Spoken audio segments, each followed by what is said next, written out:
Breve sumario de lo que la Biblia declara que pasará al final de los tiempos. Le presento 10 incidentes que pronto provocarán un nuevo orden en la Tierra. Para fines de este estudio a cada uno de estos eventos yo le llamaré episodio. Comencemos con este interesante recuento. Episodio número 1. El arrebatamiento de la iglesia. Los que esperan la promesa serán levantados en un brevísimo instante. Como ocurre un relámpago. En un abrir y cerrar de ojos. Episodio número 2. El anticristo y la tribulación. La bestia vendrá con poder y firmará un tratado de paz con Israel por 7 años. Este período de 7 años es conocido como la tribulación. Los 4 jinetes del Apocalipsis, los 7 sellos, las 7 trompetas y las copas de ira tendrán lugar durante la tribulación. Episodio número 3. La Gran Tribulación.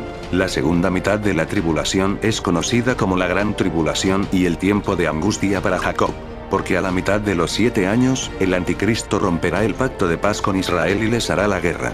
El anticristo se convertirá en la abominación desoladora y se hará una imagen de él mismo para ser adorada en el templo. Episodio número 4. El tribunal de Cristo. Mientras en la tierra estará sucediendo el episodio anterior, en los cielos se estarán llevando a cabo las recompensas a los creyentes. Allí se estarán celebrando las bodas, las fiestas y la cena del Cordero. Episodio número 5. La segunda venida de Jesucristo. He aquí cuando Jesucristo regresará en las nubes.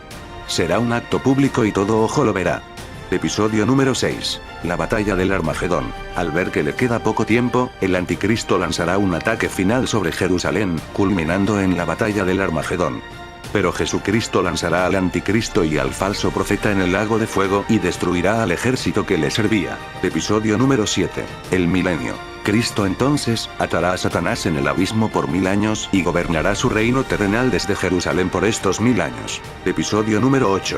La derrota definitiva de Satanás. Al final de los 1000 años, Satanás será soltado por un breve tiempo y reunirá a un ejército para pelear en contra del campamento de los santos, pero será derrotado nuevamente y lanzado al lago de fuego y azufre por toda la eternidad. Episodio número 9. El juicio del gran trono blanco. Cristo entonces juzgará a todos los muertos, echando en el lago de fuego a todo aquel cuyo nombre no se halló inscrito en el libro de la vida. Episodio número 10. Cielo nuevo y tierra nueva. Cristo creará nuevos cielos y nueva tierra, que será la morada eterna de los creyentes.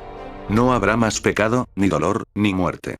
También, la nueva Jerusalén descenderá del cielo para ser plantada en la nueva tierra para siempre. Amén.